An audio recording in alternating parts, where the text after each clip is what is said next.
Welcome friends.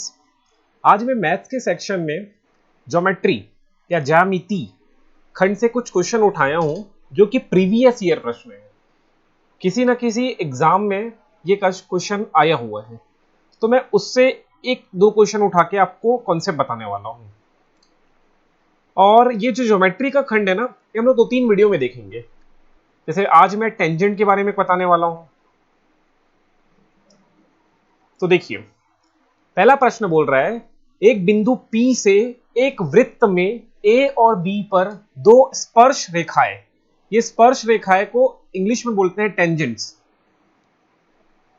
तो पहले ये टेंजेंट्स क्या होता है इसके बारे में थोड़ा इंफॉर्मेशन ले लेते हैं, तो ये क्वेश्चन हम आके करते हैं उसके बाद। तो समझो टेंजेंट क्या होता है। पहले एक मैं वृत्त बना रहा हूं, ये एक सर्कल है। तो इस सर्कल से क्या क्या इंफॉर्मेशन है, ये एक सेंटर होता है, केंद्र, ये उसकी त्रिज्या, रेडियस बोलते हैं, इतना आपको पता है। ये डायमीटर,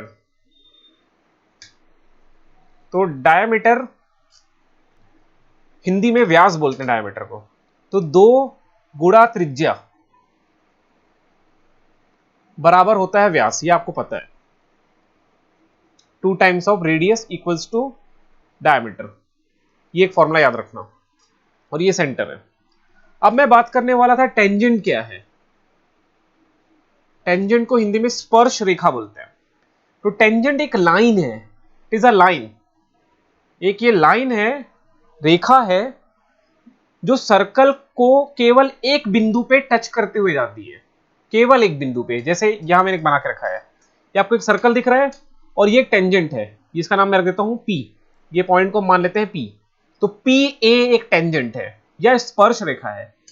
अब ध्यान से देखिएगा, यहां से एक क्वेश्चन आने की संभावना है, बहुत ज्यादा इंपॉर्टेंट है टेंजेंट सर्कल। तो देखिए ध्यान से समझिए, इधर देखिए, ये जो पॉइंट दिख रहा है A, यहां आपको पॉइंट दिख रहा है A, ये जो पॉइंट A है ना, ये लाइन पे भी है, इस लाइन पे भी है, और ये जो पॉइंट A है वो सर्कल पे भी है। मतलब ये जो A है वो उभयनिष्ठ बिंदु है सर्कल और लाइन पे। ओके, मतलब मैं कहना ये चाह रहा हूं कि A जो बिंदु है या पॉइंट है वो कॉमन है सर्कल में और लाइन में।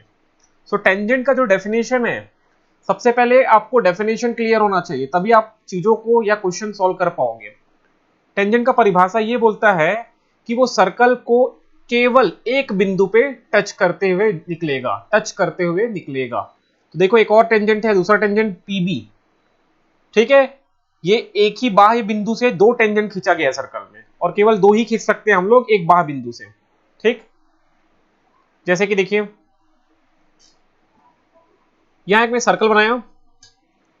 ये एक प्रश्न हो सकता है आपके एग्जाम में, किसी बाह्य बिंदु से अधिकतम कितने टेंजेंट खींच सकते हैं। एक बाह्य बिंदु से, ये एक बिंदु है, इससे मैंने एक टेंजेंट खींचा और ये मैंने दूसरा खींचा। 2 के अलावा मैं टेंजेंट नहीं खींच सकता, अगर खींचूंगा तो वही टेंजेंट हो जाएगा वो। ये देखिए खींचा, ये उसी के ऊपर से गया। ओके, टेंजेंट का परिभाषा क्या है। टेंजेंट का परिभाषा ये है कि वो सर्कल और लाइन पे केवल एक पॉइंट होगा, एक पॉइंट कांटेक्ट होगा। अब दूसरा एक फैक्ट याद रखना आपको, ये है,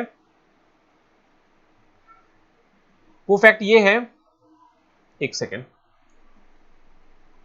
ये जो त्रिज्या है इस टेंजेंट से 90 अंश का कोण बनाती है। ये भी एक प्रश्न हो सकता है आपके एग्जाम में। अगर ये सर्कल है और ये टेंजेंट खींचा मैंने, ये टेंजेंट खींचा, ये टेंजेंट ये खींचा, तो ये त्रिज्या और पॉइंट ऑफ कांटेक्ट को मिलाएंगे तो जो कोण बनेगा वो होगा 90 अंश। ये पॉइंट ऑफ कांटेक्ट का मतलब क्या होता है, वो बिंदु जो सर्कल में भी हो और इस लाइन में भी हो। तो मतलब वो एक ही बिंदु है ना, बिंदु केवल एक होगा, एक केवल एक पॉइंट होगा जो सर्कल में और लाइन पे कॉमन होगा। उस बिंदु और इस केंद्र को मिलाएंगे तो कितना एंगल बनेगा, 90 अंश। ये दूसरा क्वेश्चन है आज का। पहला क्वेश्चन, बाह्य बिंदु से टेंजेंट खींचेंगे तो कितने खींच सकते हैं, 2 टेंजेंट खींच सकते हो आप किसी एक बाह्य बिंदु से। ठीक है, तीसरा भी बताने वाला हूं, देखते तो ये सारे क्वेश्चंस है टेंजेंट्स के टॉपिक से, सारे क्वेश्चंस हैं एग्जाम में आते हैं। तीसरा क्वेश्चन बता रहा हूं, तीसरा ये बाह्य बिंदु P से एक टेंजेंट PA है और दूसरा टेंजेंट क्या है, PB। पहला टेंजेंट का नाम PA है, दूसरा टेंजेंट का नाम PB है। ये दोनों टेंजेंट्स का लेंथ, लंबाई बराबर होगा। अगर पीए का लेंथ 10 दिया है तो पीबी भी 10 मीटर ही होगा। समझ रहे हो? ये 2-3 क्वेश्चन मैं आपको बता रहा हूं, ये आपके एग्जाम में आने की संभावना है। अब आगे देखिए, कुछ और समझिए यहां पर। देखिए, इसको हम पी मान लेते हैं। अब आपको एक क्वाड्रिलेटरल चतुर्भुज दिखाई दे रहा है, पी ए ओ बी, ये वाला P A O B P, ये चतुर्भुज है। इस चतुर्भुज में हमको पता है चतुर्भुज के चारों कोणों का योग 360 अंश होता है। 1 2 3 4, चारों कोणों का योग कितना होता है?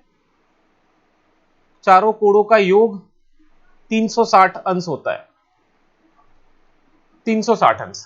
अब एक जो चौथा क्वेश्चन बता रहा हूं, 3 में बता दिया अभी ना, 3 तरह के क्वेश्चन कैसे आएंगे ये बता दिया। चौथा प्रश्न कैसे बनेगा, ध्यान से देखना। चौथा प्रश्न ये बनेगा कि ये अगर आपको 30 दे दिया तो ये कोण कितना होगा, ये प्रश्न है। अब ध्यान से देखिए कितना आसानी से बनेगा ये, मैं समझाता हूं आपको। मैंने अभी बताया ये 90 होगा, और मैंने अभी बताया था ये कोण 90 होगा। क्यों 90 होगा? जस्ट मैंने थोड़ी देर पहले बताया कि सेंटर से, केंद्र से ये पॉइंट ऑफ कांटेक्ट को मिलाएंगे तो जो एंगल बनता है, कोण बनता है, वो होता है समकोण या 90 अंश। ये बताया था।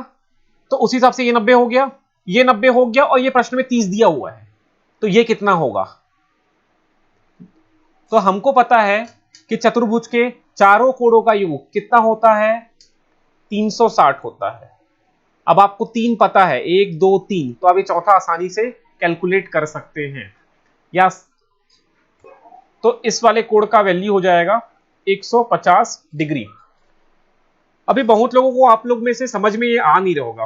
मैं कारण बता दूं समझ ना आने के पीछे का, कि ज्योमेट्री हम रेगुलरली नहीं पढ़ते हैं। बाकी जो कैलकुलेशन होता है, अलजेब्रिकली कैलकुलेशन होता है, वो हम लगातार करते ही रहते हैं। कुछ ना कुछ हमारी लाइफ में ऐसा सिचुएशन आता है कि हम वो सॉल्व करते रहते हैं। लेकिन ये जो ज्यामिति है, इससे हम बहुत दूर रहते हैं। इसलिए ज्यामिति जो है वो थोड़ा कठिनाई हो जाता है, क्वेश्चन जब आता है तो बनता नहीं है। ठीक है, तो मैं एक छोटा सा रिवीजन दे दूं, पहले वो क्वेश्चन कर लेते हैं जो क्वेश्चन कर रहे थे। सो प्रश्न क्या बोल रहा था? प्रश्न देखो, आप एक बार रीड करो, मैं सॉल्व करता हूं। बोलता है two tangents are drawn from a point P. तो एक सर्कल बना ले, और एक एक्सटर्नल पॉइंट पी है, ये पी मान लो, और पी से 2 टेंजेंट बना लो। एक ये हो गया पी ए एट ए, और बी बोल रहा है ना, तो बना लो ये 2 टेंजेंट बना लिया। ये ढंग से डायग्राम बन नहीं रहा है, लेकिन आप कंसिडर करिए। ये 2 डायग्राम बन गया, 2 टेंजेंट बन गया, पी ए पी बी बन गया। ओ सेंटर है बोल रहा है, ये लो ओ सेंटर मान लो, बना लिए। O is the center of circle. If angle APO, APO, APO ये वाला एंगल दिया है ना। इफ कोण जो है APO 60 डिग्री दिया है, ये 60 है, ये 60 डिग्री दिया है। अब आपसे क्वेश्चन पूछ रहा है देन APB कितना होगा, APB कितना होगा, ये प्रश्न कितना होगा पूछा जा रहा है। थोड़ा गलत हो गया, ये AOP है, ध्यान से देखिए। AOP जो है वो 60 अंश दिया हुआ है आपको, तो AOP ये वाला कोण 60 अंश है। मैंने गलती से इसको मान लिया है ना, उसको मैं रफ कर देता हूं अभी। ये मैंने इसको रफ कर दिया, ओके, रफ कर दिया, रफ कर दिया। अब देखिए AOP आपको दिया है, ये वाला कोण दिया है 60 अंश, ये डेफिनेटली 90 होता है, हमने अभी पर सीखा कि 90 होगा। ये आपसे पूछ रहा है APB कितना होगा, APB ये पूरा कोण कितना होगा आपसे पूछ रहा है। अच्छा, तो देखो ध्यान से समझो, चीजों को समझो। ये इस त्रिभुज पे फोकस करो, ये वाला त्रिभुज, ये त्रिभुज है। इस त्रिभुज को ध्यान से देखो, एक त्रिभुज है ये, ध्यान से इस त्रिभुज को देखो, इस त्रिभुज को देखो। इसमें 2 कोण दिए हुए हैं, एक 90 एक 60। तो ये वाला कोण कितना होगा, पहले मुझे ये बता दो, ये कोण कितना होगा, ये वाला। तो आपको त्रिभुज के तीनों कोणों का योग होता है 180। ये आपने 7वीं 8वीं में पढ़ा होगा, त्रिभुज के तीनों कोणों का योग 180 होता है। तो ये 90 है, ये 60 है, तो डेफिनेटली ये 30 डिग्री होगा। ओके, ये 30। सेम काम करूं मैं तो ये भी निकल जाएगा 30 डिग्री, क्योंकि ये दो त्रिभुज जो बनेंगे ना, एक ये देखो कौन कौन से त्रिभुज, ए पी ओ, यहां लिखता हूं ए पी ओ, और दूसरा त्रिभुज B P O, B B P O. ये दोनों त्रिभुज क्या होते हैं, कॉन्ग्रुएंट होते हैं। कॉन्ग्रुएंट का मतलब होते हैं सर्वांग सम होते हैं, और जब सर्वांग सम होते हैं तो उनके कोण बराबर होते हैं। ये 30 तो ये भी 30, ये वाला 60 तो ये भी 60। ठीक, अब हमसे क्वेश्चन ने पूछा है कि ये कोण कितना होगा, तो आधा 30 है और आधा 30 है, तो 30 धन 30 कितना हो जाएगा, 60। तो आपका सही आंसर हो जाएगा 60। मुझे पता है बहुत लोगों को समझ में नहीं आ रहा होगा, पहली बार ज्योमेट्री पढ़ रहे हैं, बहुत टाइम बाद ज्योमेट्री पढ़ रहे हैं, तो थोड़ी दिक्कत होगी, लेकिन ये प्रश्न ऐसे ही बनेगा और बहुत आसानी से बनेगा। ठीक है, ये थोड़ा फिगर इसमें अच्छे से क्लीन दिख रहा है, तो मैं एक बार और बता देता हूं। ये क्वेश्चन आपको क्वेश्चन में ये 60 आपको प्रश्न में दिया हुआ है, ये 90 हमको पता है, टेंजेंट होता है तो 90 बनता है। उसकी मदद से मैंने ये 30 निकाल लिया, त्रिभुज के तीनों कोणों का योग 30 होता है, 30 अंश। सिमिलरली ये त्रिभुज और नीचे का त्रिभुज एक दूसरे के सर्वांग सम है, तो इसलिए ये भी 30 होगा। तो हमसे टोटल पूछा है, तो टोटल 60 अंश। ये सीधे से इस क्वेश्चन करने में अगर आपकी प्रैक्टिस होगी तो 30 सेकंड लगेगा। पेन कॉपी आप यूज नहीं करोगे, देख के कर लोगे, सीधा देखोगे, और ये 90, ये 60, तो ये 30, 30 का डबल 60, आंसर सीधा आंसर लगाओगे। समझ में कुछ आया? मैं एक दो क्वेश्चन आपको और देता हूं। चलिए, ये प्रश्न है, एक प्रश्न में बोला है कि angle P R O 40 degree दिया है। एंगल पी आर ओ बराबर 40 अंश। आपको निकालना है कोण P O R. P O Q कर लो इसको, पी ओ क्यू, ये पी ओ क्यू निकालो, पी ओ क्यू निकालो। बहुत ही सरल क्वेश्चन है, 2 मिनट दे रहा हूं, 1 मिनट दे रहा हूं, चलो 1 मिनट में बन जाएगा क्वेश्चन। करो पहले एक बार आप ट्राई करिए, या पॉज करके ट्राई करो, मैं इसका आंसर बताता हूं। देखो बहुत ही आसान क्वेश्चन है। ये 40 दिया है, मैंने अभी थोड़ी देर पहले बताया ये 90 होगा, तो 40 धन 90 धन ये वाला कोण, ये वाला कोण 180 होगा। समझ रहे हो आप? तो ये इसका वैल्यू कितना आ जाएगा, 50। सिमिलरली ये नीचे वाला भी कितना होगा, 50, तो टोटल कितना हो गया, 100। तो इसका आंसर हो जाएगा 100 अंश। समझ गए? ऐसे ही प्रश्न एग्जाम में आने वाला है, प्रैक्टिस करिएगा। अभी निकालिए आपके एमसीक्यू बुक और उसमें से प्रैक्टिस करिए। और मैं तो यहाँ टेस्ट सीरीज लॉन्च किया हुआ हूं, आप चाहे तो टेस्ट दे सकते हैं। इसका रजिस्ट्रेशन फीस मात्र 100 रुपए है। टोटल 14 टेस्ट है। टेस्ट देंगे तो आपको आपकी गलती का पता चलेगा, इसलिए जरूर टेस्ट दीजिए। मेरे पास नहीं देना तो कहीं और दीजिए, कहीं आपकी इच्छा है वहां से टेस्ट सीरीज दीजिए। मार्केट में कुछ बुक आए होंगे, शायद उसमें कुछ टेस्ट हो तो वो परचेस करके लीजिए, लेकिन टेस्ट जरूर दीजिए। आपके पास भी कुछ बुक होंगे, उसमें बहुत सारे क्वेश्चन एमसीक्यू के होंगे, वहां से टेस्ट दीजिए। टेस्ट देंगे तो आपको आपकी गलती का पता चलेगा। ठीक है, तो ये मैंने कुछ टेंजेंट के क्वेश्चन आपको आज बताए हैं। मैं कोशिश करूंगा इसके बाद ज्यामिति में ही कुछ अलग पार्ट लेके आऊं। ठीक है, कोई प्रॉब्लम होगा तो कमेंट करिएगा, मैं उसको रिप्लाई करूंगा।